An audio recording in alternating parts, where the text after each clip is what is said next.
တရားချစ်ခင်သူတော်စင်ပေါင်းတို့ခင်ဗျာကျွန်တော်တို့ဓမ္မပတိတာပင် channel လေးမှာဗုဒ္ဓရဲ့အဆုံးအမတရားတော်များကိုဆင်ဆက်မပြတ်တင်ဆက်ပေးသွားမှာမို့လို့ channel လေးကို like and subscribe လေးပြုလုပ်ပြီးတော့အားပေးကြပါအောင်နော်အများသိနေတဲ့အမြင်ဟာအမှားလားသို့မဟုတ်အမှန်လားဆိုတာခွဲခြားသိဖို့လိုအပ်တယ်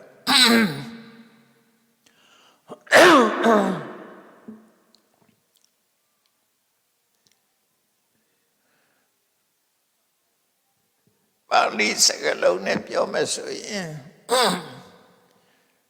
ဒိဋ္ဌိဝိတ္တုဒ္ဓိဆိုတဲ့စကားလုံးရှိတယ်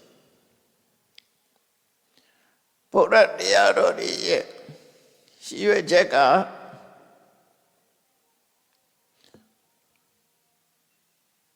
လောကမှာရှိတဲ့လူသားတွေဟာအမှားမြင်နေတာကိုအမှန်ထင်ပြီးတော့နေကြလို့တန်တရားဝကမလွတ်နိုင်တာဖြစ်တယ်ပေါ့ဒါကြောင့်မို့ဘယ်လိုအမြင်ကဘယ်လိုအမြင်ကအမှားမြင်ပြီးတော့ဘယ်လိုအမြင်ကအမှန်မြင်တာလဲဆိုတာခွဲခြားသိဖို့ရတဲ့တနည်းအားဖြင့်ပြောမယ်ဆိုရင်ဝိပဿနာတရားရဲ့အခြေခံဝိပဿနာတရားအထုတ်ပြီးဆိုရင်ဘယ်လိုအမြင်ရှိမှဝိပဿနာဉာဏ်ဖြစ်တယ်ဆိုတာသိရှိနားလည်ဖို့အတွက်ရှင်းလင်းဟောကြားမှာဖြစ်ပါ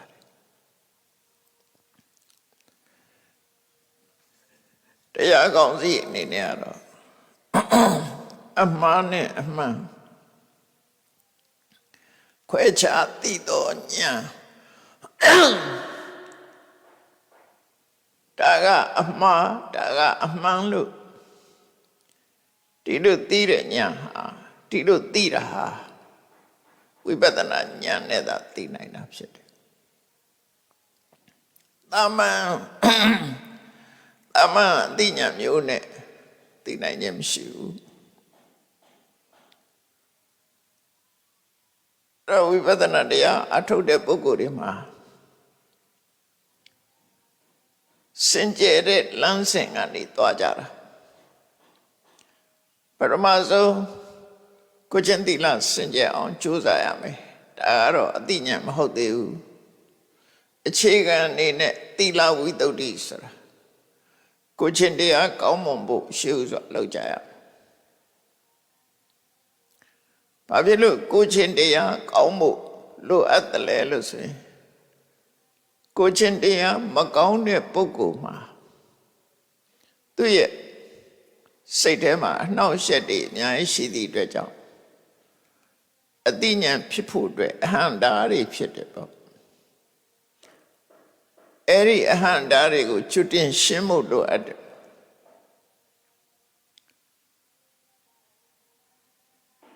ကိုယ့်ရဲ့မျက်နှာပုံရိပ်ကိုရှင်းရှင်းလင်းလင်းမြင်ချင်လို့ရှိရင်မှန်သားဖြင့်ဟာကြည်လင်းနေမှာဖြစ်တယ်မုံဝါးနေတဲ့မှန်သားဖြင့်မောကြည့်ပဲဆိုလို့ရှိရင်မုံဝါးတဲ့ရုပ်သွင်းမမြင်ရမှာဖြစ်တယ်ဒါကြောင့်မို့မှန်သားဖြင့်ကိုကြည်လင်းအောင်လုပ်တယ်လို့ကိုကျင့်တရားတွေရှုစွာကောင်းမွန်အောင်ကြိုးစားရမယ်ဘယ်တိုင်းထာထိကြိုးစားရမလဲဆိုရင်ကိုကျင့်တရားပြုပြင်နေဆိုတာအချိန်အများကြီးတော့လိုအပ်တာမဟုတ်ဘူးပေါ့အခုဆောက်တည်လိုက်လို့ရှိရင်အခုကိုကျင့်တရားဟာလုံခြုံသွားတာပဲဥပမာတစ်ခုပြောမယ်ဆိုလို့ရှိရင်ရှင်အင်္ဂုလိမာလာရဲ့အလောင်းယဟန်မဖြစ်ခင်ကလူတတ်တဲ့လူဆိုကြီးတယောက်အင်္ဂုလိမာလာဆိုတာသူ့နာမည်ရင်းတော့မဟုတ်ဘူးသူ့နာမည်ရင်းကအဟိန္ဒက ဘသူကိုမှမညှင်းဆဲသူဆိုတဲ့အဓိပ္ပာယ်အဟိန္ဒကအဲ့ဒီအဟိန္ဒကဟာလူသက်သမားကြီးဘဝရောက်သွားတဲ့အခါကျတော့သူတတ်ထားတဲ့လူတွေရဲ့လက်ညှိုးတွေကိုမပြောက်ပြက်ရအောင်ကျိုးနဲ့စီးပြီးတော့လက်ဘင်းမှာချိတ်ထားလို့လက်ဘင်းမှာဆွဲထားလို့အင်္ဂုလိမာလာလို့နာမည်တွင်သွားတာအင်္ဂုလိဆိုတာလက်ချောင်းကလေးတွေမာလာဆိုတာပန်းကုန်းပေါ့လက်ချောင်းလေးတွေကိုပန်းကုန်းလို့လွတ်ပြီးတော့လက်ဘင်းမှာဆွတ်ထားတာသူဟာဒုစရိုက်လုပ်ငန်းကိုအကြီးကျယ်လုပ်တဲ့ပုဂ္ဂိုလ်ဖြစ်လို့မြတ်စွာဘုရားနဲ့တွေ့တဲ့အခါမှာဘုရားကိုကြည်ညိုပြီးတော့သူ့လုပ်တွေကရှောင်လိုက်တယ်အဲ့ဒီရှောင်လိုက်တာဟာကိုကြီးတိကကိုစင်ကြအောင်လုပ်လိုက်ခြင်းပဲ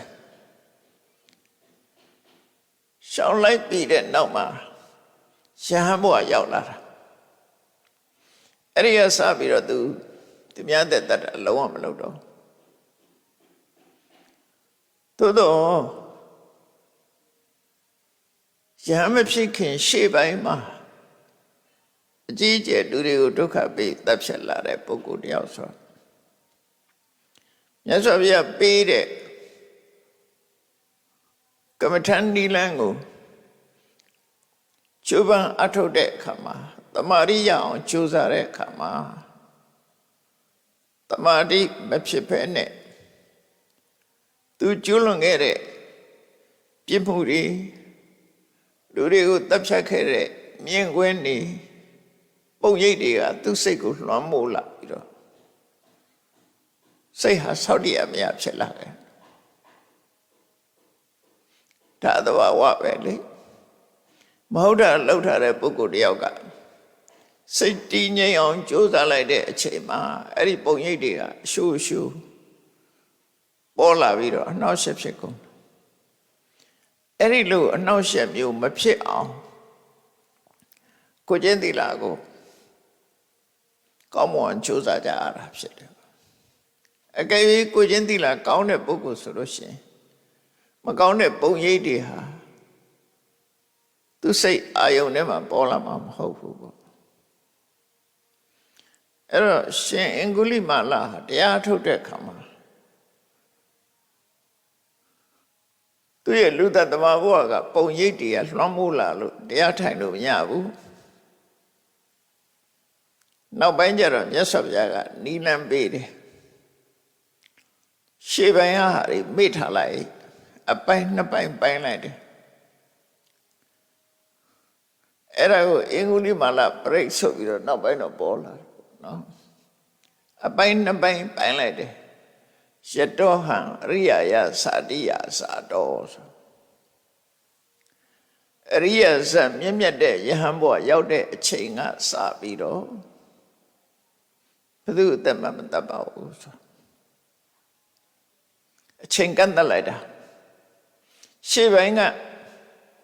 လောက်ခဲ့တာတွေကိုမေ့ပြလိုက်ပြီးတော့ကိုယ့်ရဲ့စိတ်အားပြည့်မှုစင်ကြယ်မှုတွေ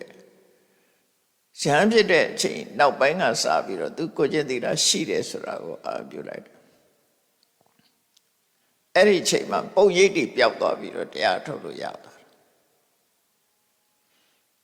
အဲ့တော့သီလရဲ့တန်ဖိုးဟာအဲ့ဒါပဲအနဝိသဒုက္ခ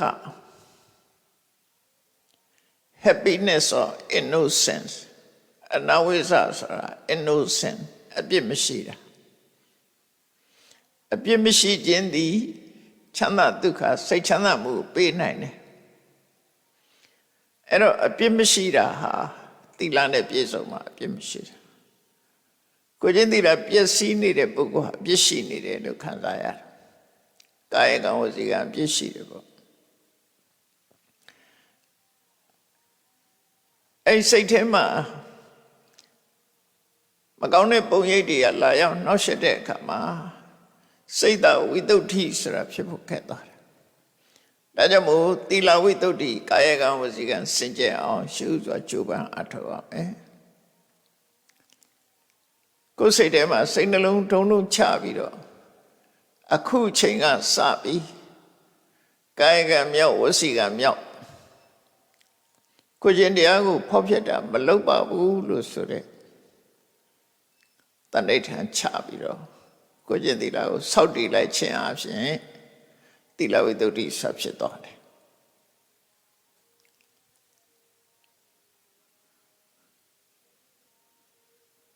ဒါနဲ့ပတ်သက်ပြီးတော့တချို့တလေကကိုးကားပြီးတော့ပြောလို့ရှိကြတယ်တဏှတိမတ်ကြီးဟာအယေမူရင်းကနေပြီးတော့ယဟနာဖြစ်သွားတယ်ဆိုအပြင်ကအပြင်မှာတော့ဟုတ်တယ်မူရစ်တောက်စားပြီးတော့သူနေတာသို့တော့တရားဓုရတဲ့အချိန်မှာမြတ်စွာဘုရားတရားတော့ကြားနာတဲ့အချိန်မှာအဲ့ဒါတွေမရှိတော့ဘူးသူအသီလမရှိဘဲနဲ့ယဟနာဖြစ်တာမဟုတ်ဘူးအဲ့တော့သီလဆိုတာအကြာကြီးဆောက်တည်ဖို့ဒီလိုလဲဆိုလိုတာမဟုတ်ဘူးစိတ်ပိုင်းဖြတ်မှုကအဓိကဖြစ်တယ်စိတ်မပြတ်တဲ့ပုဂ္ဂိုလ်ကတော့ထပ်ထပ်လုံနေမှာပဲလေအခုဆောက်တည်လိုက်တော့ကြဖောက်ဖျက်လိုက်ဆောက်တည်လိုက်ဖောက်ဖျက်လိုက်အဲ့ဒါလိုနေမှာပဲတဏှတိမကြီးတို့လိုပုဂ္ဂိုလ်မျိုးတွေကြတော့စိတ်ကပြတ်တယ်ဒါမလုံတော့ဘူးဆိုရင်တသက်လုံးမလုံတော့ဘယ်တော့မှမလုံတော့ရှင်အင်္ဂုလိမလာရဲ့အလောင်းကလည်းအဲ့တိုင်းပဲစိတ်ပြတ်တယ်တော့လူမတတ်တော့ဘူးဆိုရင်သူ့ကိုလာတတ်တော့သူကပြန်လဲခုခံပြီးသူများကိုတတ်မှာမဟုတ်ဘူးအဲ့လောက်တောင်စိတ်ပြတ်တာနော်သူပဲသိခံလိုက်မယ်သူများကိုပြန်ပြီးတော့တတ်မှာမဟုတ်ဘူးအဲ့လိုစိတ်ပိုင်းဖြတ်လိုက်ခြင်းအပြင်သီလဝိတ္တုဆိုတာရသွားတယ်သီလဝိတ္တုဟာဘာအတွက်လဲလို့မေးရင်စိတ်တဝိတ္တုစိတ်တဝိတ္တုဆိုတာစိတ်စင်ကြယ်မှုလို့ပြောပေမဲ့လို့ဘာကိုဆိုလိုတာတော့ဆိုတော့တမာတိကိုပြောလို့တာစိတ်တဝိတ္တုဆိုတာတမာတိကိုပြောတာစိတ်တည်ငြိမ်အောင်ထားနိုင်တာအဲ့တော့ကိုချင်းသီလပြည့်စုံပြီးတဲ့နောက်မှာစိတ်တည်ငြိမ်အောင်လုပ်ဖို့လွယ်သွားတယ်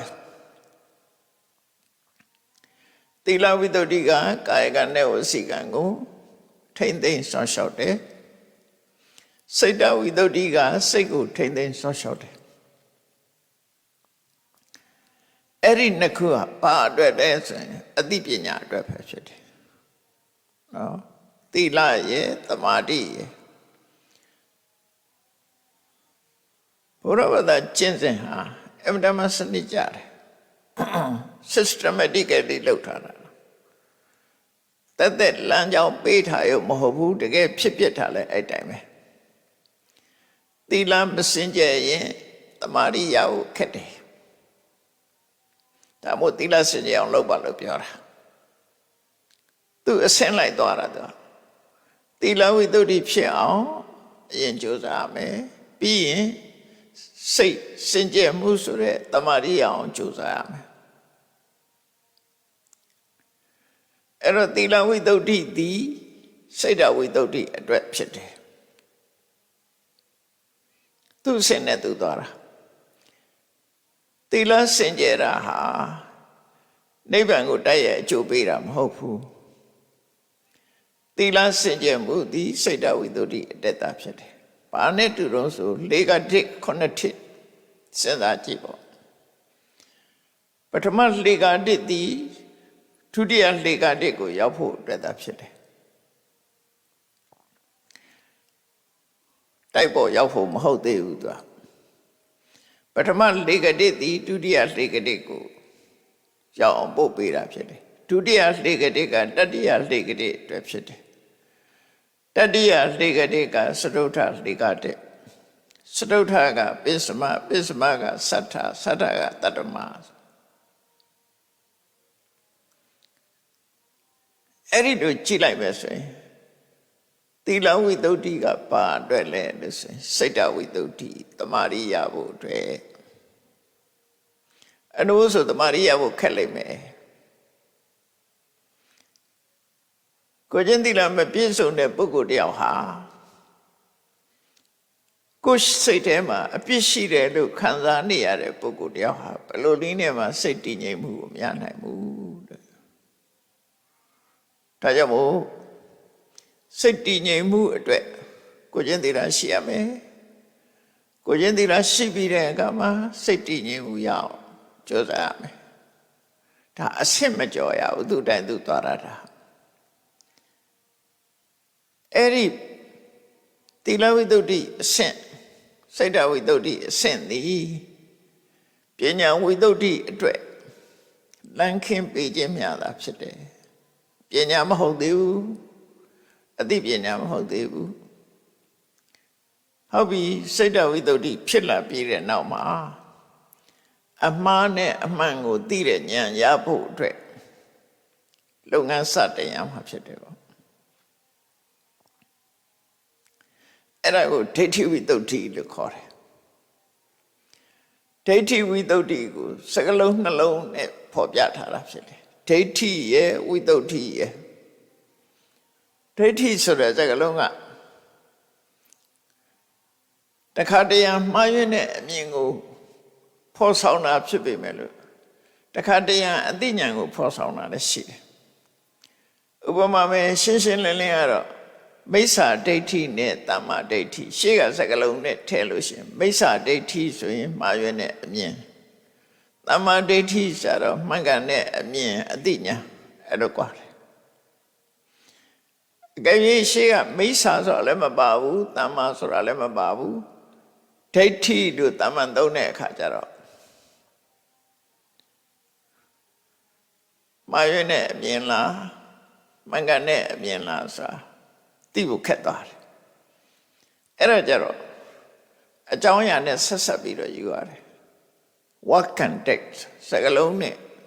ဆက်ဆက်လာတဲ့စကားလုံးတွေနဲ့ပတ်သက်ပြီးတော့ဒါဟာမှားယွင်းတဲ့အမြင်ကိုပြောတာလားမှန်ကန်တဲ့အမြင်ကိုပြောတာလားဆိုတာနှစ်ခုခွဲခြားပြီးတော့ယူဖို့လိုတယ်ပေါ့မေတ္တာသုတ်ထဲမှာပါတယ်နောက်ဆုံးကရာလေးတစ်ပုဒ်ကိုကြည့်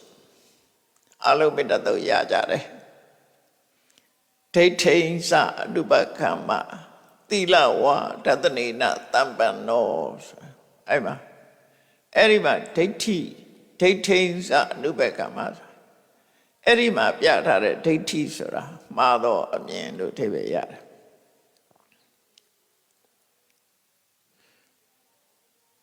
synonymous term ဒိဋ္ဌိနဲ့ထသနာအတူတူပဲ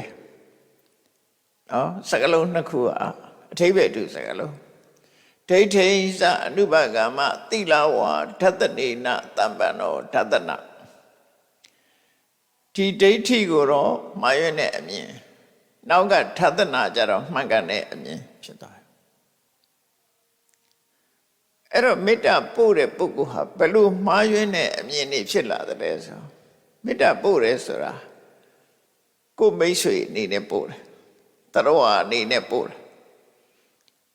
ကိုနဲ့ခင်မင်တဲ့ပုဂ္ဂိုလ်အနေနဲ့ပို့တာမေတ္တာဆိုတာတရဝအနေနဲ့ပို့တာဖြစ်တယ်တရဝအနေနဲ့ပို့တဲ့မေတ္တာတမာတိကိုသာဖြစ်စေတာဉာဏ်ကိုဖြစ်စေတာမဟုတ်ဘူးအဲ့တော့တမာတိဖြစ်ဖို့ရအတွက်ကိုနဲ့ယဉ်ဤကျွမ်းဝင်တဲ့မိတ်ဆွေထိုအနေတဆင့်ကိုနဲ့မခင်တဲ့ပုဂ္ဂိုလ်ထိုမှတဆင့်ကိုနဲ့အမြင်မကြည့်တဲ့ပုဂ္ဂိုလ်ထီအောင်တရဝအားလုံးပေါ်မှာမေတ္တာထားနိုင်အောင်ကြိုးစားတာအဲ့တော့ခေါင်းထဲမှာဘာဆွဲသွားတော့ဆိုတရဝရှိတယ်ဆိုတဲ့အတွေးဝင်သွားတတ်တယ်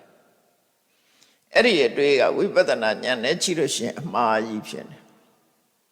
မေတ္တာပို့တာကြတော့အမှားမဟုတ်ဘူး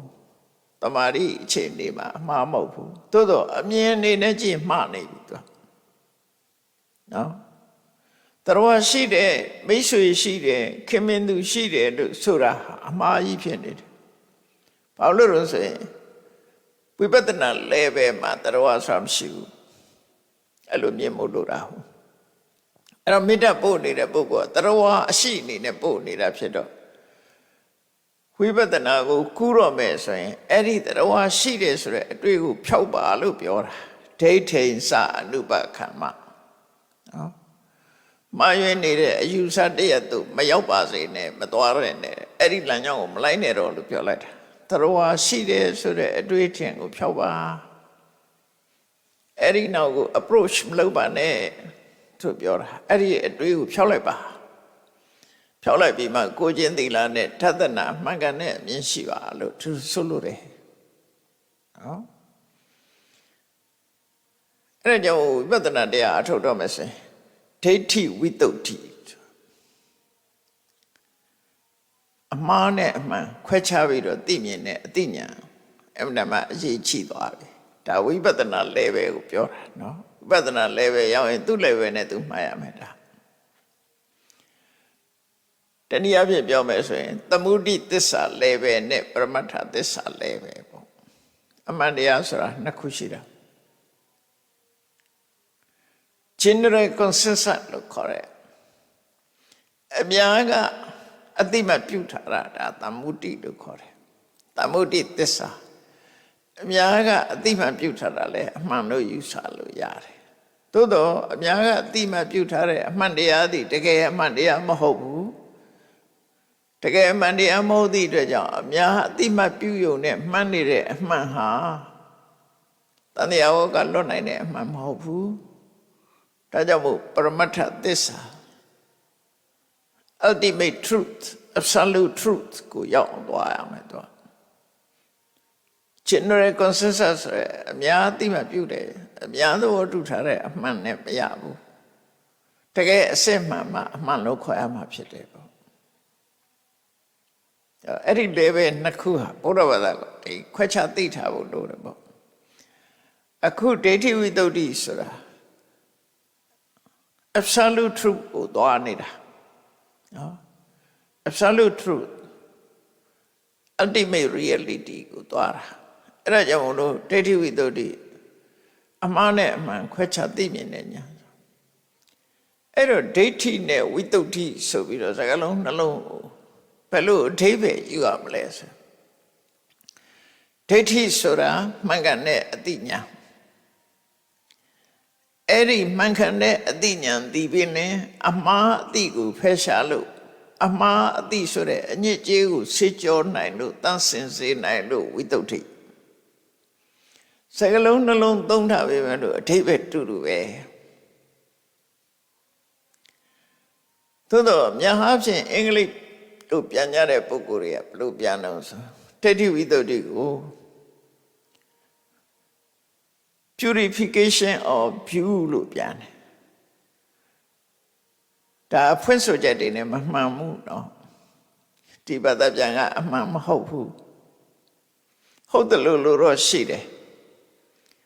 သို့တော့မူရင်းသုံးတဲ့စကားလုံးကအဲ့ဒီလိုအဓိပ္ပာယ်ဆိုလိုတာမဟုတ်ဘူး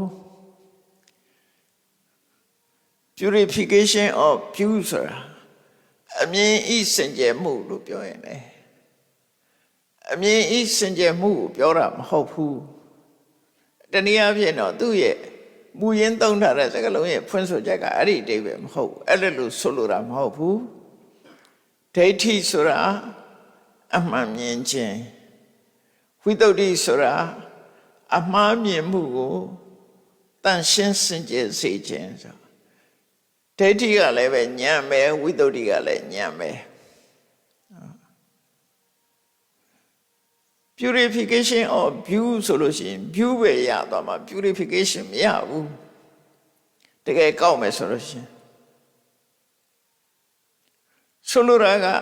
ထသနာကလည်းဉာဏ်ပဲဝိတ္တုကလည်းဉာဏ်ပဲဒီစကလုံးနှလုံးလုံးဒီအသိဉာဏ်ကိုပြောတာအကယ်၍ purification of view လို့ပြောလို့ရှိရင်အသိဉာဏ်မရဘူး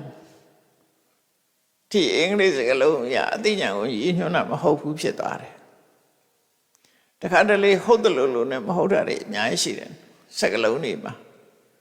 တော့သူဆိုလို့ရင်မူရင်းစကားလုံးကဘာလို့ဆိုဒိဋ္ဌိဆိုတာအမှန်မြင်ခြင်းဝိတ္တုဆိုတာအဲ့ဒီအမှန်မြင်တဲ့ဉာဏ်သည်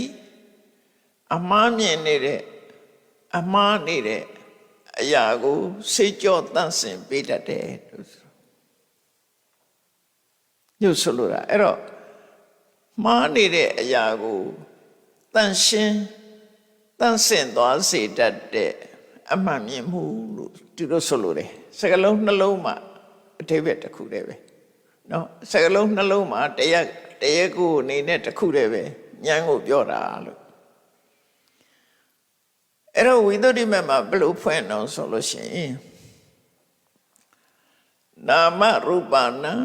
ယာထာဝထတနာဒိဋ္ဌိဝိသုဒ္ဓိနာမတဲ့နာမရူပနာနန္တရားယုတ်တရားတို့ကိုယာထာဝထတနာတကယ်အဖြစ်မှန်တိုင်းသိမြင်သောဉာဏ်သည်ဒိဋ္ဌိဝိသုဒ္ဓိနာမဒိဋ္ဌိဝိသုဒ္ဓိမြည်ဒိဋ္ဌိဝိသုဒ္ဓိဆိုတာအသိဉာဏ်အဲ့ဒီအသိဉာဏ်သည်အလုံးနှစ်ခုကိုလှုပ်တယ်ဒီလိုဆိုလို့တယ်အလုံးနှစ်ခုကိုလှုပ်တယ်အလုံးနှစ်ခုကပါလဲ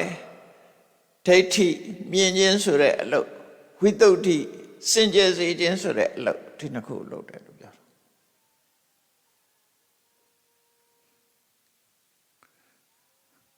အမှန်မြင်ခြင်းကိုဆိုတဲ့အလုပ်ကိုလည်းလှုပ်တယ်ဒါကဒိဋ္ဌိထိုအမှန်မြင်မှုသည်အမှားကိုတန်ရှင်းစင်ကြယ်စေတဲ့လို့ဝိသုဒ္ဓိဆိုတဲ့အလုပ်ကိုလည်းလုပ်တယ်စင်ကြယ်စေတဲ့ဆိုတဲ့အလုပ်ကိုလည်းလုပ်တယ်အဲ့ဒီအလုံးနှစ်ခုနဲ့တွဲဆက်ထားတဲ့အသိဉာဏ်ကိုဆိုလိုတယ်ဒိဋ္ဌိဝိသုဒ္ဓိက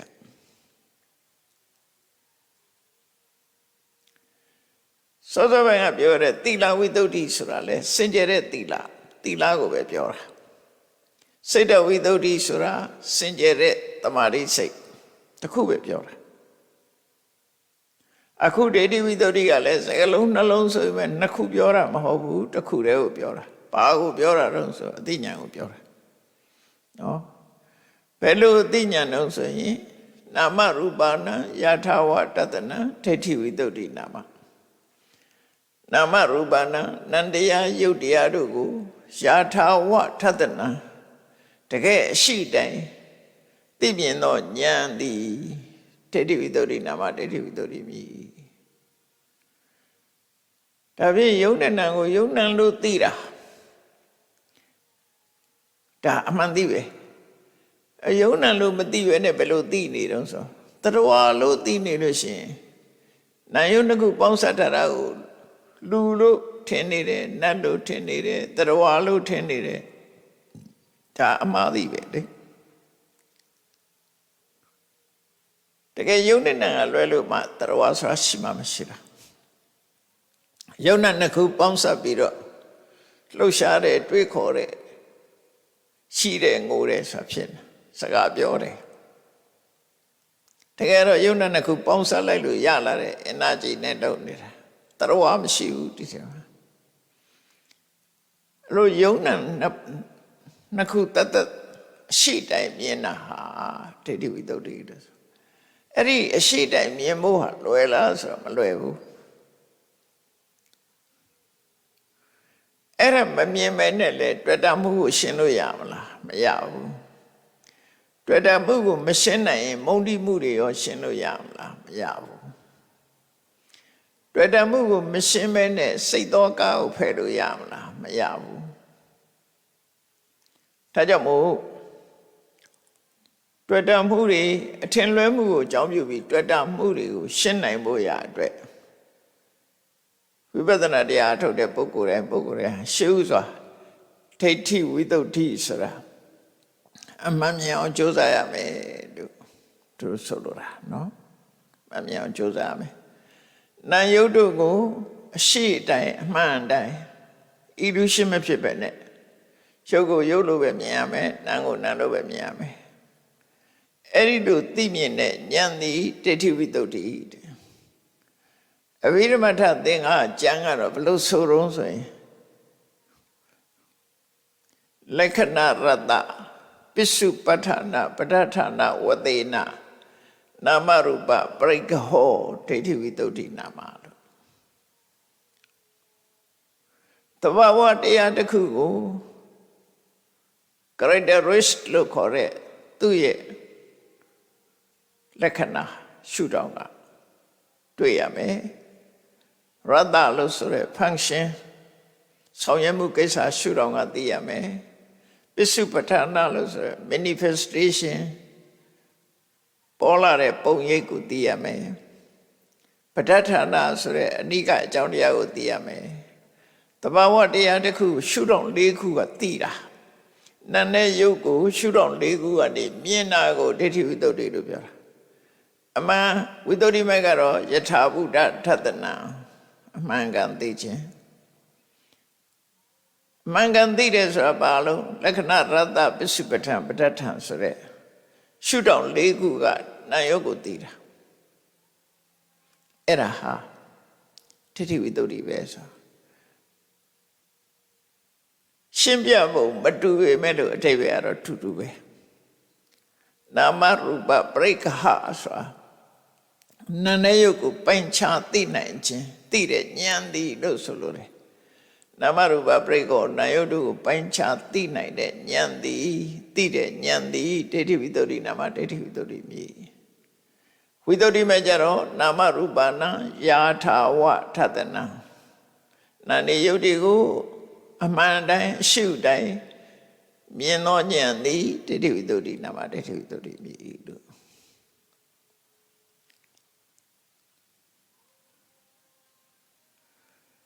အဲ့တော့ဗုဒ္ဓဘာသာမှာ level နှစ်ခုရှိတယ်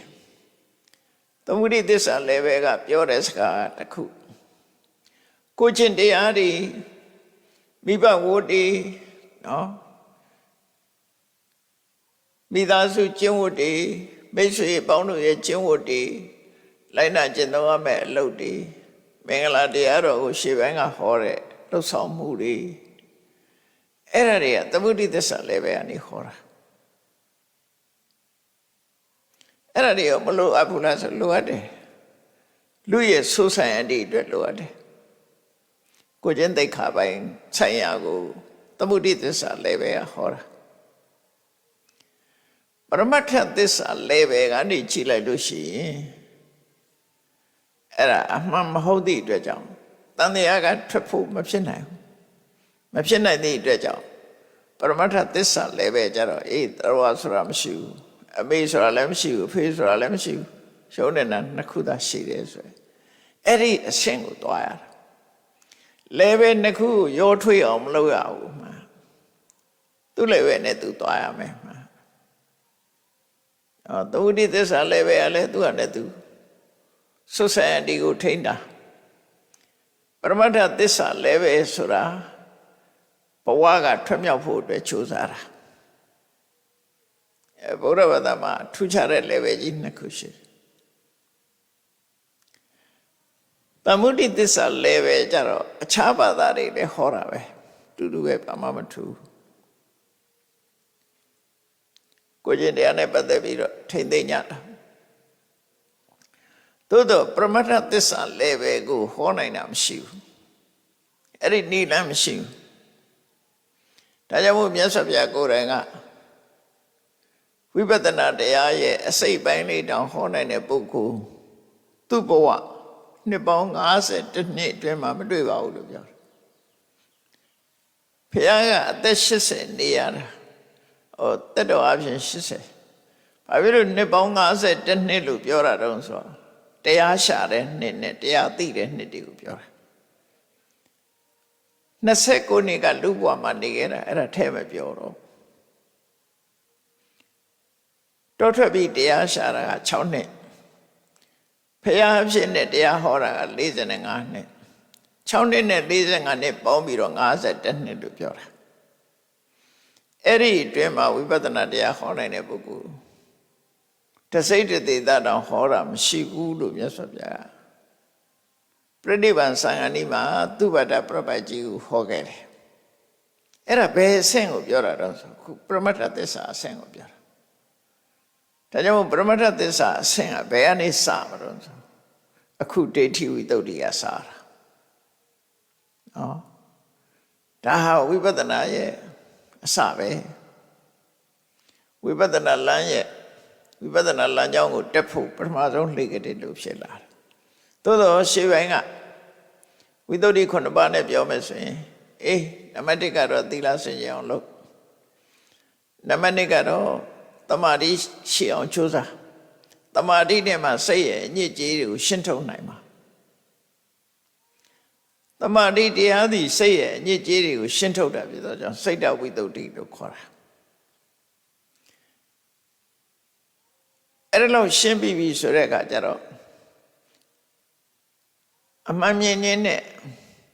မှားရွက်နေတဲ့အတွေးတွေကိုရှင်းထုတ်ဖို့မှားရွက်နေတဲ့အမြင်တွေကိုရှင်းထုတ်ဖို့စတင်တာတော့ဒီဒိဋ္ဌိဝိတ္တုပဲဒိဋ္ဌိဝိတ္တုပဲတို့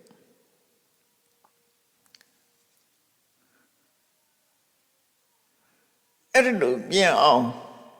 ချွတ်စာအထောဒါကြောင့်ဒါနဲ့ပတ်သက်ပြီးတော့တေချာတဲ့တေချာအောင်ကိုစဉ်းစားဆင်ခြင်ရမှာဖြစ်တယ်။နာယုံမှာတပါတခြားရှိသလားမရှိဘူးလားလို့တေချာအောင်လုပ်ကြည့်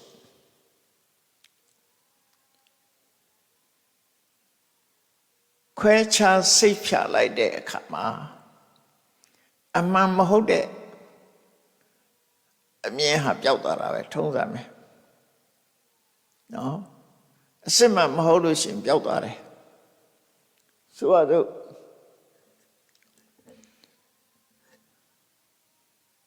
ကားဆိုတာဘယ်ဟာခေါ်ရလဲလူတွေကကားနဲ့သွားတယ်ကားနဲ့လာကြတယ်ကားစီးကြတယ်ကားဆိုတာဘယ်ဟာခေါ်ရလဲလို့ကားရဲ့အစိတ်ပိုင်းတွေတစ်ခုစီတစ်ခုစီဖြုတ်ပြီးတော့မေးမယ်ဆိုလို့ရှိရင်ကားဆိုတာပျောက်သွားတယ်ကားဆိုတာရှာတွေ့ဖို့မလွယ်တော့ဘူးဘာလို့တွေ့မယ်ဆိုလို့ရှိရင် body တွေ့မယ်ပင်းတွေ့မယ် engine တွေ့မယ် battery တွေ့မယ်ကားရဲ့စက်ကရိယာတွေပဲတွေ့မယ်အဲ့ဒီပေါင်းစားထားမှလူတွေကကားလို့ခေါ်တာကိုတစားစီဖြုတ်လိုက်လို့ရှိရင်ကားဆိုတာမရှိတော့ဘူးအဲ့တော့ကားဆိုတဲ့အခေါ်ကအမှန်လားလို့ဆိုမဟုတ်ဘူးပေါင်းဆက်ထားလို့ခေါ်တဲ့အခေါ်ဖြစ်နေတယ်ထို့တူရဲ့တရားဆိုတာဘာကိုပြောတာတော့ရှုံးတဲ့နံကိုတစ်ခုစီခွဲထားလိုက်လို့ရှိရင်ဘယ်ဟာကိုတရားခေါ်မလဲခေါ်စရာမရှိပြန်ဘူးတစ်ခုစီမေးလိုက်ဒါရုပ်တာဒုက္ခဏကိုပဲကြည်လိုက်စပင်ကစပင်မဲ့မျက်စိကမျက်စိပဲနှာခေါင်းကနှာခေါင်းနားနာရှာဒါလူဆိုတာပျောက်သွားပြီတဲ့အဲ့တော့ပေါင်းဆက်ထားတဲ့အခေါ်အဝေါ်တွေမှန်သမျှဟာအမှန်တရားမဟုတ်တော့ဘူးပေါ့အရှိတရားလည်းမဟုတ်တော့ဘူးအထင်အမြင်များတာဖြစ်တယ်အဲ့ဒီအထင်အမြင်တွေအလုံးကိုပျောက်အောင်ကြိုးစားတာဒိဋ္ဌိဝိတ္တုဥပမာတစ်ခုပြောမယ်လူတွေပြောကြတယ်တစ်ခုမြင်ငါမြင်နေငါမျက်စိနဲ့မြင်နေပြောကြတယ်ငါကိုယ်တိုင်မြင်ခဲ့တာအဲ့ဒီမှာရှာကြည့်ဘာတွေတွေ့ပြီလို့ဆိုရင်မြင်နေဆိုတဲ့နေရာမှာရှာကြည့်လိုက်လို့ရှိရင်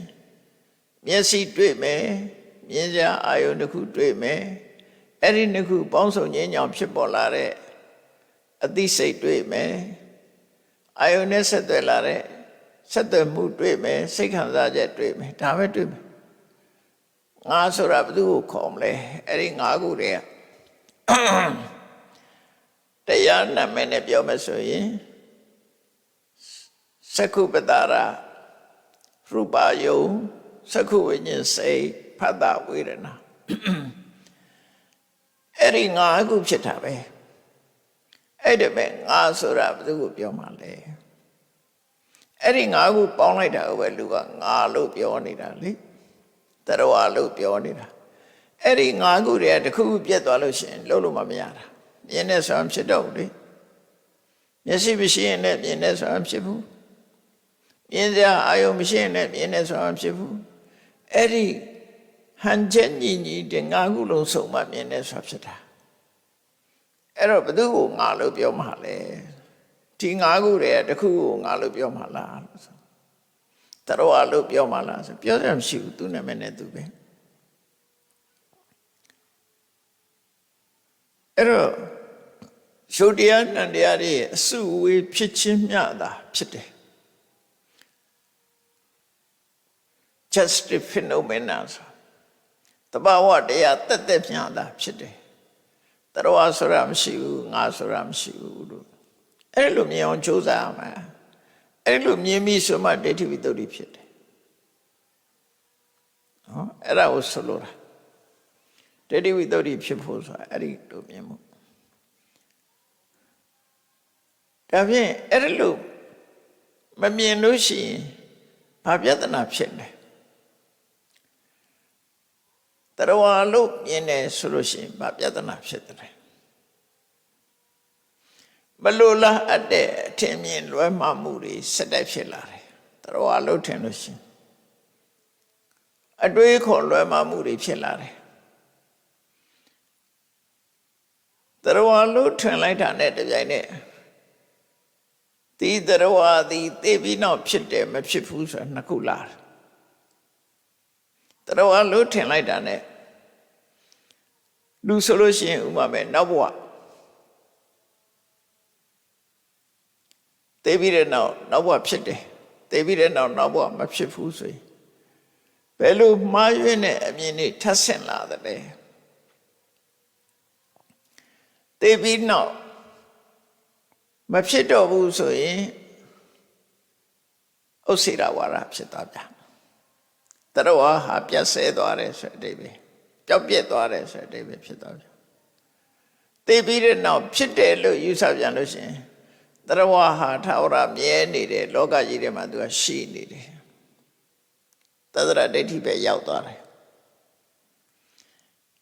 အဲ့တော့မလိုလားအပ်တဲ့အတွေးခေါ်နှစ်ခုဟာထပ်ကွဲလာတယ်လို့ဆိုလို့တယ်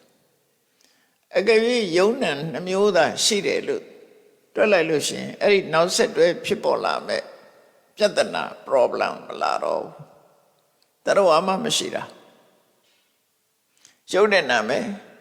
ဒါပေမဲ့ယုံ nant ကြတော့ဗာပြောအကြောင်းရှိရင်ဖြစ်တယ်အကြောင်းမရှိရင်မဖြစ်ဘူး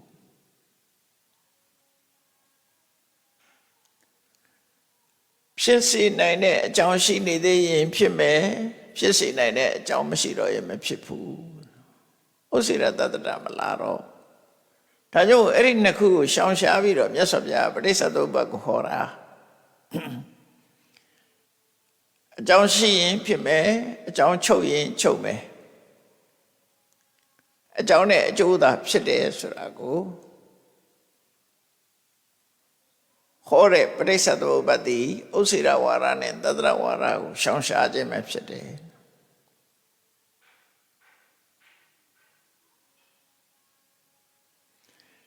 ဒါအလွန်သိမ်မွေ့နေတဲ့မြတ်ဗုဒ္ဓရဲ့ absolute truth လည်းပဲဖြစ်တယ်ပေါ့နိဗ္ဗာန်သွားခြင်းဒီလမ်းကြောင်းပေါ်မတက်ဖဲနဲ့ဘယ်သူမှနိဗ္ဗာန်မရောက်ဘူးဒီလမ်းကြောင်းပေါ်တက်မှနိဗ္ဗာန်ကိုရောက်နိုင်တယ်လို့သူဆိုလိုတယ်သမုဒိသစ္စာလဲပဲမှာနေရင်တော့တန်တရားထဲမှာပဲရှိမယ်သမုဒိသစ္စာလဲပဲကနေထွက်ပြီးတော့ပရမတ္ထသစ္စာလဲပဲကိုရောက်မှနိဗ္ဗာန်ဆိုတွေ့နိုင်တယ်လို့ဘုရားဘာသာမှာလဲပဲနှစ်ခုနဲ့မသားထားဖို့လိုရပေါ့နော်ဒါကြောင့်မို့ဒီအမှန်တရားနဲ့ပတ်သက်ပြီးတော့အခိုင်အမာသိမြင်လာအောင်ကြိုးစားအထောက်ကြရတာဖြစ်တယ်ပေါ့တရဝါမရှိဘူးဆိုတာသိကြလောက်အောင်ကိုယ်ခန္ဓာကိုယ်ကိုစစ်ဆေးကြည့်ရမြင်တဲ့အချိန်မှာစစ်ဆေးကြည့်ပါလိမ့်ဖြစ်တာလေကြားတဲ့အချိန်ကိုစစ်ဆေးကြည့်ပါလိမ့်ဖြစ်လေအနံ့ရတဲ့အချိန်မှာစစ်ဆေးကြည့်မယ်စစ်ဆေးတာ contemplation ပဲ meditation ပဲ contemplate ဆိုတာ contemplation ဆိုတာတတိနဲ့ပညာနဲ့စူးစိုက်ပြီးတော့လေ့လာတာပြောတာလူတွေဟာသိပ္ပံပညာလက်ထဲမှာသွားပြီးတော့ရှင်းကြတာပဲလေလက်တွေ့လှုပ်ဆောင်တာဒါလက်တွေ့လှုပ်ဆောင်အောင်အဲ့လိုမှ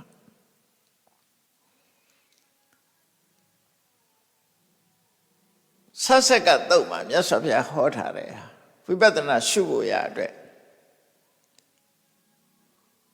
အမြင်နဲ့ပတ်သက်တယ်အကြားနဲ့ပတ်သက်တယ်အနံ့ရမှုနဲ့ပတ်သက်တယ်အနံ့ရဲ့အရသာရဲ့အထိတွေ့ဒီသုံးခုကိုပေါင်းထားတယ်အမြင်နဲ့ပတ်သက်ရင်ဒိဋ္ဌိဒိဋ္ဌမတ္တအကြားနဲ့ပတ်သက်တာကြတော့သုတိသုတမတ္တအနံ့ရဲ့အရသာရဲ့အထိတွေ့ရဲ့ကြတော့မုဒိမုဒ္ဒမတ္တပေါင်းပြီးတော့ထားတာစိတ်ကူးကြံစီတို့သိတာကြတော့ဝိညာတေဝိညာတပတ္တံဆိုpoint ၄ခုပဲပေးထားတာမြတ်စွာဘုရားအဲ့ဒါဝိပဿနာရှုဖို့ point ၄ခုပဲပေးထားကဲအမြင်နဲ့ပတ်သက်ပြီးပြောကြည့်အောင်ခုနပြောထားတဲ့အတိုင်းပဲအမြင်နဲ့ဆိုတာဟာငါကဘာတူလဲအကြည့်ပဲမျက်စိကိုငါလို့ခေါ်မလားအဆင်းအယုံကိုငါလို့ခေါ်မလားမျက်စိကလည်းသူ့အကြောင်းနဲ့သူဖြစ်လာတဲ့ကံကြောင့်ဖြစ်တဲ့အရာသာဖြစ်တယ်မြင်လာတဲ့အာယုံကလည်းပဲမျက်စိကိုနဲ့ပေါင်းစုံပြီးသွားလို့ဖြစ်တယ်ပေါင်းစုံလာတာဖြစ်တယ်အဲ့ဒီပေါင်းစုံခြင်းကြောင့်ဖြစ်ပေါ်လာတဲ့ယလကမြင်သိစိတ်ပဲမြင်သိစိတ်နဲ့တွဲဖက်ပြီးပါလာတာကဖတ်တာနဲ့ဝေဒနာစိတ်ခံစားချက်တွေဖြစ်လာတယ်ငါးခုပဲတွဲပါနော်မျက်စိရဲ့အဆင်းအာယုံရဲ့မြင်သိစိတ်ရဲ့ဖတ်တာရဲ့ဝေဒနာရဲ့ဒါပဲဖြစ်တာပဲလေတခြားဖြစ်တာမဟုတ်ဆက်စကတော့ကြတော့တဏှာထည့်လိုက်တဲ့အခါ6ခုဖြစ်သွားတယ်အဲ့တော့တမန်အားဖြင့်ကတော့5ခုပဲ5ခုဖြစ်တယ်အဲ့ဒီ5ခုကိုတရဝလို့ခေါ်မှလားငါလို့ခေါ်မှလားဆိုငါလို့ခေါ်ကြအကြောင်းမရှိဘူးမျက်စိကယုတ်တရားတသက်တာဖြစ်တယ်မျက်စိရဲ့ထင်ဟပ်လာတဲ့အဆင်းအာယုံကလည်းယုတ်တရားတသက်တာဖြစ်တယ်သူတို့နှစ်ခုစုံငင်းကြောင့်ပေါ်လာတဲ့ဇာတိမြင်သိစိတ်သည်နန္တရားတသက်မြတ်တာဖြစ်တယ်ဖတ်တာကလည်းနန္တရားတသက်မြတ်တာဖြစ်တယ်ဝေဒနာလည်းနန္တရားတသက်မြတ်တာဖြစ်တယ်အဲ့တော့ယုတ်နဲ့နာနှစ်ခုဖြစ်ခြင်းမြတ်တာဖြစ်တယ်အဲ့ဒီပဲငါဆိုတာလည်းမရှိဘူးငါဆိုတာလည်းမရှိဘူးသူကသူအကြောင်းကြောင့်ဖြစ်ပေါ်လာပြီးပျက်စီးသွားတာပဲရှိတယ်အဲ့ဒါလိုမြင်အောင်ကြည့်ရမယ်လို့ဆိုတော့ဒါဝိပဿနာတရားအထုတ်တယ်ဆိုတာအဲ့ဒါပြောတာတန်တရားမှနှစ်ပေါင်းကြာရှိသွားဒီအမြင်ကမရှားခဲ့သည့်အတွက်ကြောင့်လွယ်လွယ်ကူကူနဲ့အမြင်ကိုပြောင်းဖို့ဆိုတာခက်တယ်ကြားတဲ့အခါမှာလည်းပဲငါကြားတယ်လို့ပြောကြတယ်ကဲငါကြားတယ်လို့ပြောရအောင်အဲ့ထင်မယ်ဘာတွေဖြစ်တာတုံးလို့တွက်ကြည့်လိုက်နားရှိတယ်နားမှာအတန်ကလာပြီးတော့ရိုက်ခတ်တယ်ဇာတိစိတ်ပေါ်တယ်ဖတ်တာပေါ်တယ်ဝေဒနာပေါ်တယ်ဒါမဖြစ်မနေဒီတိုင်းသွားနေတာပဲအဲ့ထင်မယ်ငါဆိုတာဘာသူပြောမှလဲတရဝါဆိုတာဘာသူခေါ်မှလဲအလုံးဟာတဘာဝတရားတသက်မြတ်တာဖြစ်တယ်ဖြစ်ပြီးရင်သူကသူပြတ်သွားတာကိုလုံးနိုင်တာလည်းတခုမှမရှိဘူးအတန်ကြားလို့အသိစိတ်ပေါ်တယ်ဆိုတာကိုလုံးတာမဟုတ်ဘူးနော်အကြောင်းကြောင့်ဖြစ်လာတဲ့အကျိုးများတာဖြစ်တယ်ကိုလုံးလိုက်တာမဟုတ်ဘူးနားလည်းကိုလုံးထားတာမဟုတ်ဘူးအမေကပေးတာလည်းမဟုတ်ဘူးအဖေကပေးတာလည်းမဟုတ်ဘူးဖခင်သခင်ကပေးတာလည်းမဟုတ်ဘူးအတိတ်ကံကနေပြီးတော့ဖန်တီးပေးလိုက်လို့ဖြစ်လာတဲ့အရာအဲ့ဒီပေါ်မှာအတန်ကလာပြီးတော့ဆက်သွယ်လာတဲ့အခါမှာဇာတိစိတ်တွေပေါ်လာတယ်စီကိုလက်နဲ့တီးလိုက်တဲ့အခါမှာစီတန်ထွက်လာတယ်လို့ပဲအကိုလုံးတာတခုမှမရှိဘူးတော့အဲ့ဒီထဲမှာလည်းပဲတရဝဆိုတဲ့အရာတခုမှမပါဘူးယုံနဲ့နာနှစ်ခုပဲဖြစ်တယ်အဲ့ဒါကိုပြောတာနာမရူပပရိက္ခဟောရှုံးတဲ့နာမည်ရှိတယ်နာမရူပနာယာထာဝတ္တနာဒိဋ္ဌိဝိတ္တိနာမရှုံးတဲ့နာနှစ်မျိုးကိုသာလဲအမှန်သိနေတယ်ဆိုအဲ့ဒါဝိပဿနာပဲနော်ဒိဋ္ဌိဝိတ္တိပဲအမြင်စင်ကြယ်မှုပဲအဲ့တော့ထိုင်ပြီးတော့အဲ့တိုင်ပဲစဉ်းစားကြည့်တကယ်မြင်အောင်တွေး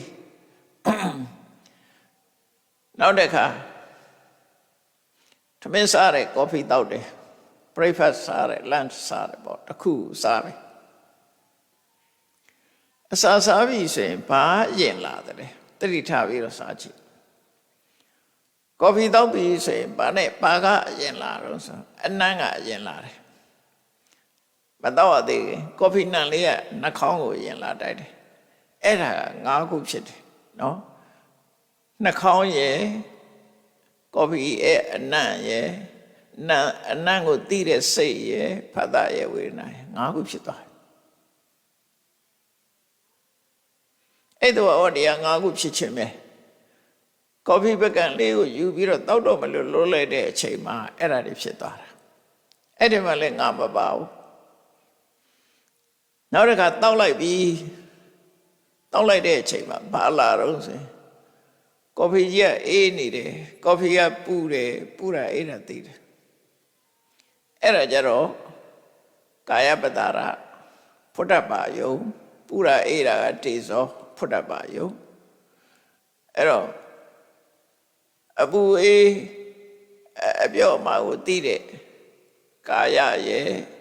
ထိလာတဲ့ဖုဒ္ဓပါယုံရဲ့အဲ့ဒီနှစ်ခုဆုံးပြီးသည့်အတွက်ကြောင့်ထိသိတဲ့ကာယဝိညာဉ်စိတ်ရဲ့ဖတ်တာရဲ့ဝေဒနာအဲ့မှာလည်း5ခုဖြစ်တာပြီးပြီဆိုတော့မှကော်ဖီတောက်လိုက်တော့ကော်ဖီကခါတယ်ကော်ဖီကစိတ်လိမ်လေးဆိုတာရသိလာတယ်အဲ့လိုသိတာကြတော့တက္ကဏဖြစ်သွားပြန်ပြီလျာရဲ့အယတာရဲ့ဆုံလိုက်တဲ့အခါမှာအယတာသိတဲ့စိတ်ပေါ်လာတယ်ဖတ်တာပေါ်တယ်ဝေဒနာပေါ်တယ်အဲ့တော့ကော်ဖီလေးတစ်ခွက်တောက်ထားသေးပဲနဲ့ရှုပ်တရားနံတရားပေါင်း15မျိုးဖြစ်သွားတယ်နော်15မျိုးဖြစ်သွားတယ်အဲ့ဒီ15မျိုးထဲမှာငါရှိသလားတတဝါရှိသလားမရှိဘူးဒီ15မျိုးပဲနော်15မျိုးကတပြိုင်တည်းဖြစ်တာမဟုတ်ဘူးသူအကြောင်းနဲ့သူဖြစ်သွားတာဖြစ်ပြီးရင်ပြတ်သွားကြတာအဲ့ဒါလို့သိတာကိုပဲနာမရူပနာယာထာဝထသနာဒိဋ္ဌိဝိတ္တုနာမလို့ပြောတာဒါဝိပဿနာတရားအထုတ်ပြီးဆိုရင်အဲ့ဒါကိုပိုင်ပိုင်နဲ့နဲ့သိဖို့လိုသေးတယ်ဟုတ်ပြီကော်ဖီတောက်တဲ့အစားတယ်15မျိုးမျက်စိကမြင်တာ5မျိုးရုပ်နာ5မျိုးဖြစ်တယ်နားကြားတဲ့အခါမှာရုပ်နာ5မျိုးဖြစ်တယ်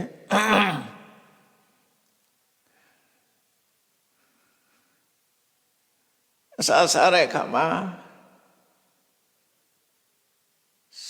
15မျိုးဖြစ်တယ်ဟုတ်ပြီစိတ်ကူးကြံစည်တဲ့အခါကြရောအဲ့ဒါတွေမပါဘဲနဲ့တက်တက်စိတ်ကူးကြံစည်တာမနေ့ကအကြောင်းအရာပြန်တွေးတယ်နောက်နေ့ဖြစ်မဲ့ဟာတွေးကြည့်တယ်နော်2022ခုနှစ်ပြီးခဲ့တဲ့နှစ်ကအကြောင်းအရာတွေပြန်တွေးတယ်အဲ့ဒီမှာရောငါပါလားအဲ့ဒီမှာတွေးတဲ့စိတ်ကတစ်ခုအဲ့ဒီမှာအခြေခံစိတ်လို့ခေါ်တာပေါ့ attention လုပ်တဲ့စိတ်ကတစ်ခု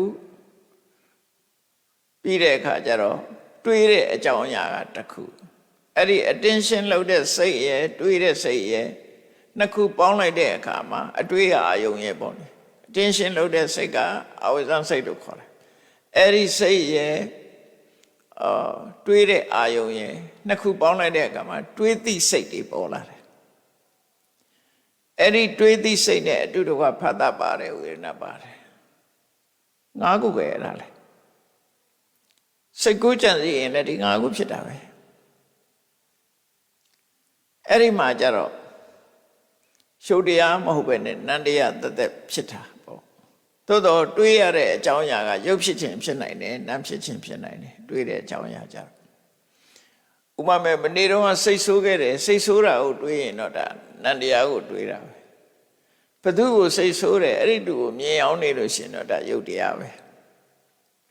အဲ့တော့အဲ့ဒီမှာလည်းပဲယုတ်တိနန္ဒီဖြစ်တာပဲရှိတယ်ယုတ်နံကလွယ်လို့တခြားဘာမှမဖြစ်ဘူး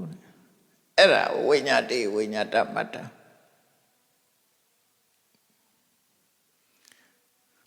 ကြည့်လိုက်မယ်ဆိုတရားပေါင်း30ပဲနော်နေ့စဉ်နေ့ဘဝမှာဘုန်းကြီးတို့တွေမျက်စိကမြင်တာနားကကြားတာနှာခေါင်းကနမ်းရှူတာလျှာကအရသာသိတာခန္ဓာကိုယ်ကထိတွေ့တာ စိတ်ကူးကြံစီတာဆိုတဲ့အခါမှာဒီယုံနဲ့တရားအနည်းဆုံး30ဖြစ်နေလဲကြဖြစ်ဒါတွေပဲဖြစ်နေတာအဲ့ဒီ5ပါးတွေကိုအဲ့ဒီ30ကိုခန္ဓာဖွင့်လိုက်ရင်ခန္ဓာ5ပါးပဲတကယ်တော့ခန္ဓာ5ပါးဖြစ်ပေါ်လာခြင်းပဲဒါဖြင့်လူတွေဟာဘဝကိုတွေ့တာနေကြတာဘယ်သူတွေ့တာလဲဆိုခန္ဓာ5ပါးတွေ့တာနေတာပဲလေခန္ဓာ5ပါးတွေ့တာနေရင်ဒုက္ခအဆုံးမတတ်တော့ခန္ဓာ5ပါးတွေ့တာမှုကိုဖယ်ရှားနိုင်မှဒုက္ခအဆုံးတတ်တယ်ဒါ Buddhist way for liberation ပေါ့ liberation ရဖို့ရအတွက်ကဒီအဆင့်မြင့်တယ်ပဲဒီတိုင်းသွားတာနော်အဲ့တော့ဒိဋ္ဌိဝိတ္တုဆိုတာဟာအခုလိုရှုံးတဲ့နာနဲ့သာရှိတယ်ရှုံးတဲ့ကလွဲပြီးတော့တတဝမရှိဘူးဆိုတာကိုသိချတဲ့သိချအောင်စစ်ဆေးကြည့်ရှုဒီတရားတွေရဲ့အပြင်အခြားဘာတွေဖြစ်သေးတယ်လဲလို့တွေးအောင်ရှာနော်မတွေးတော့ဘူးဆိုလို့ရှိရင်မရှိတာမတွေးတော့ဘူးဆိုလို့ရှိရင်ကျန်တာတွေအထင်မြင်မြတာဖြစ်တယ်လို့သိလို့ရှိရင်ဒါတကယ်အမှန်သိပဲတရားအသိဆိုတာအဲ့ဒီထအောင်သိဖို့လိုတယ်ပေါ့ဒါဝိပဿနာဉာဏ်ဖြစ်ပြီလားလို့ဆိုဝိပဿနာဉာဏ်ရဲ့ foundation ပဲရှိသေးတယ်အဲ့ဒီတရားတွေနဲ့ပတ်သက်ပြီးမမြဲဘူးဆိုတာသိဖို့လိုတယ်မမြဲသည့်အတွက်ကြောင့်ဒုက္ခရောက်တယ်ဆိုတာသိဖို့လိုတယ်ကိုလုံးနိုင်တာတခုမှမရှိဘူးဆိုတဲ့အနတ္တသဘာဝကိုသိဖို့လိုတယ်ဆိုဆင့်တက်လာပြန်အဲ့ဒီဉာဏ်နဲ့ကျတော့တဆင့်ပြီးတဆင့်တက်သွားတာနော်တဆင့်ပြီးတဆင့်တက်သွားတာဒါကြောင့်မို့လို့ဒါဒိဋ္ဌိဝိတ္တုဆိုတာအခြေခံအဲ့ဒီလိုဖြစ်နေတာဘာကြောင့်ဖြစ်တယ်လို့သိတာကြတော့ပစ္စယပရိက္ခဉာဏ်လို့ခေါ်တယ်အဲ့ဒီနှစ်ခုအကြောင်းတရားနဲ့ကယုံနာကိုသိပြီးတဲ့နောက်မှာထိုယုံနာနဲ့ပတ်သက်ပြီးတော့သုံးသပ်ကြည့်တယ်မြဲသလားမမြဲဘူးလားထာဝရလားတခဏလားသုံးသပ်ပါများလာတဲ့အခါမမြဲဘူးဆိုတာသိလာတယ်အဲ့တော့ဖြစ်မှုပြမှုတွေကိုတကယ်ကိုဖြစ်ခိုက်ပြက်ခိုက်မှသိလာလို့ရှိရင်ဥရိယပယဉာဏ်ဆိုတာဖြစ်လာတယ်ဥရိယပယဉာဏ်သိလာရင်ဖြစ်ခိုက်တောင်မှအာယုံမပြုတော့ဘဲနဲ့ပြက်ထားတွေကြီးပဲမြင်လာရင်ဖင်ကညာဆိုဒါအနိစ္စလမ်းဆုံးသွားတဲ့သဘောပဲဝိပဿနာဉာဏ်ဟာအမြင့်ဆုံးကပြောရမယ်ဆိုရင်အနိစ္စဉာဏ်ဟာပင်ကမှလမ်းဆုံးတယ်အဲ့ဒီနောက်ဖြစ်လာတဲ့ဘယဉာဏ်တို့ဒါစိတ်အခြေအနေတွေအသိဉာဏ်တွေပြောင်းသွားဖို့ပြောတာဝိပဿနာဉာဏ်ရင့်လာပြီဆိုလို့ရှိရင်အသိအမြင်တွေအတွေးတွေပြောင်းလဲသွားတယ်ဒါလောက်ပြက်နေတာကြီးဟာကြောက်စရာကြီးပဲလို့မြင်လာရင်ဘယဉာဏ်နော်အနေများလိုက်တာဆိုလို့မြင်လို့ရှိရင်အာတိတဝဉာဏ်အနေများလို့ညီးခွေစရာကောင်းလိုက်တာဆိုနိဗ္ဗိဒဉာဏ်ဒီဘဝကြီးကလွတ်ချင်လိုက်တာဆိုမုံစီတုကမြတ်ဉာဏ်လွတ်ရလွတ်ကြောင်းမှာဘယ်မှာရှိတယ်လဲလို့ပြန်စဉ်းစားတာပဋိသင်္ခါဉာဏ်သင်္ခါရတရားတွေဆိုတာဒီလိုပဲလို့သင်္ခါရတရားတွေရဲ့အဖြစ်အပျက်ကိုစိတ်အေးလက်အေးပူပင်တော့ကမရောက်ဖ ೇನೆ အေးငြိမ်သက်သာစွာရှုနိုင်လာတာကြတော့သင်္ခါရုပ္ပခဉာဏ်တည်ငြိမ်အေးချမ်းစွာရှုလာနိုင်မှတွေ့တာမှုတွေမုံတိမှုတွေကိုတဖြည်းဖြည်းချင်းညှင့်သက်လာလိုက်တာနောက်ဆုံးမှတွေ့တာမှုကလုံးဝလွတ်သွားတယ်မုံတိမှုကလုံးဝလွတ်သွားတယ်ဆိုရင်ညာဏတတနာဆိုရဲမဉ္ဇဉ်ဖုန်ညာရသွားတာပဲသင်္ခါရုပ္ပခဉာဏ်သည်ဝိပဿနာဉာဏ်နဲ့မှထိတ်ဆုံးပဲအဲ့သင်္ခါရုပ္ပခဉာဏ်ရင့်တန်လာပြီဆိုလို့ရှိရင်မက်ကိုကူးသွားတာမက်ကိုကူးသွားတာဟာဒီသင်္ခါရတရားတွေရဲ့ဒုက္ခပေးနေတဲ့သင်္ခါရတရားတွေရဲ့လွတ်ရာအခြေအနေကိုမြင်ပြီးတော့ရှင်ထဲမှာဆွဲနေတဲ့ကိလေသာတွေအမှားမြင်မှုတွေကိုကုန်ရှင်းထုတ်လိုက်နိုင်တာအဲ့ဒါမဉ္ဇဉ်ရပြီးတော့ဖိုးညာဒါဗုဒ္ဓဘာသာရဲ့ကျင့်စဉ်အဲ့ဒါလောက်လေးနဲ့တယ်လို့ဆိုလို့အပြောတတ်မဟုတ်ပဲနဲ့တကယ်လက်တွေ့ကျင့်လို့တကယ်ရသွားတဲ့ပုဂ္ဂိုလ်ရှိ လွယ်သလားဆိုတော့လွယ်နဲ့တော့မရဘူးနော်လွယ်သလားလို့မေးလို့ရှိရင်ဒါ individualize ပဲတချို့ပုဂ္ဂိုလ်တွေကြတော့လွယ်မယ်တချို့ပုဂ္ဂိုလ်တွေကြတော့ခက်မယ်ဘယ်လောက်လုံးရမှာလဲဆိုတာလဲလူနဲ့ပဲပုဂ္ဂိုလ်အလိုက်ပဲတချို့ပုဂ္ဂိုလ်ကြတော့10မိနစ်နဲ့ရခြင်းရသွားတယ်ချို့ပုဂ္ဂိုလ်ကြတော့လဲ10သက်နဲ့မရတာလည်းရှိဒါကသူ့ရဲ့ qualification နဲ့သွားတာလောကီပညာတစ်ခုသင်တာတောင်မှပဲတတ်တဲ့လူရှိတယ်မတတ်တဲ့လူရှိတယ်ထူးချွန်တဲ့လူရှိတယ်မထူးချွန်တဲ့လူရှိတယ်အဲ့တိုင်းပဲလောကုတ္တရာပညာရမှလည်းပဲဒီတိုင်းပဲလို့မှတ်ရဘယ်နည်းအားထုတ်ရမှာတော့ဆိုမရမချင်းအားထုတ်ရမှာလို့ပဲပြောရမှာနော်ရှားကျင်တဲ့လူကြတော့10မိနစ်နဲ့လည်းရနိုင်တယ်10နာရီနဲ့လည်းရနိုင်တယ်ဒါသူ့ရဲ့ qualification ပေါ်မှာမူတည်တယ်လမ်းစဉ်ကတော့ဒါပဲဘသူလှုပ်လမ်းစဉ်ကဒါပဲထိတိုင်းသွားမှာပဲဒီအစဉ်တိုင်းသွားအဲ့တော့ဒီနေ့အဓိကအားဖြင့်ဒိဋ္ဌိဝိသုဒ္ဓိအကြောင်းကိုရှင်းလင်းဖော်ပြတာဖြစ်ပါတယ်အမှားနဲ့အမှန်ခွဲခြားသိတဲ့ဉာဏ်ဆိုတာအမှားကပါလေတရားလို့မြင်နေတာအမှားရှုံးတဲ့နာနှစ်ခုသာရှိတယ်ဆိုတာအမှန်နော်အဲ့တော့ကိုမြင်နေတာအမှားမြင်တာလားအမှားမြင်တာလားဆိုတာကိုတတိထားပြီးတော့အမှားမြင်တာတွေပျောက်အောင်အမှန်မြင်အောင်အမှန်မြင်ခြင်းတို့ရောက်အောင်ကျင့်ကြံကြိုးကိုပွားများအားထုတ်နိုင်ကြပါစေကုန်သတည်း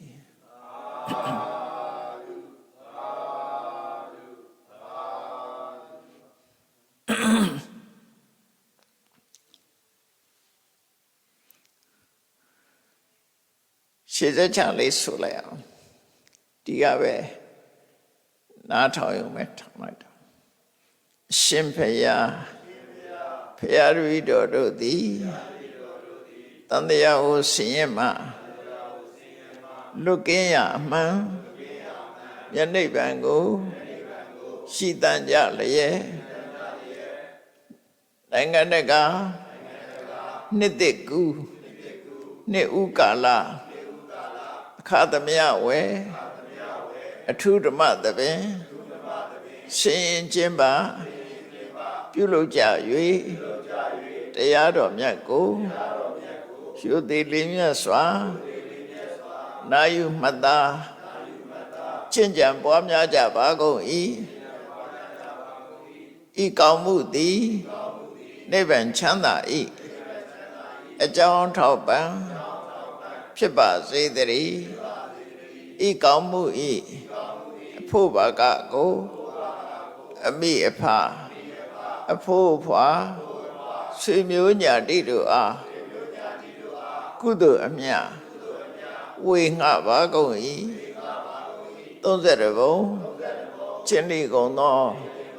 လုံးစုံများစွာတတ္တဝါတို့သည်ကုသိုလ်အမြတ်ကိုယ်စီရကြကုန်သည်ဖြစ်၍ကိုယ်စိတ်နှဖျားချမ်းသာကြသည်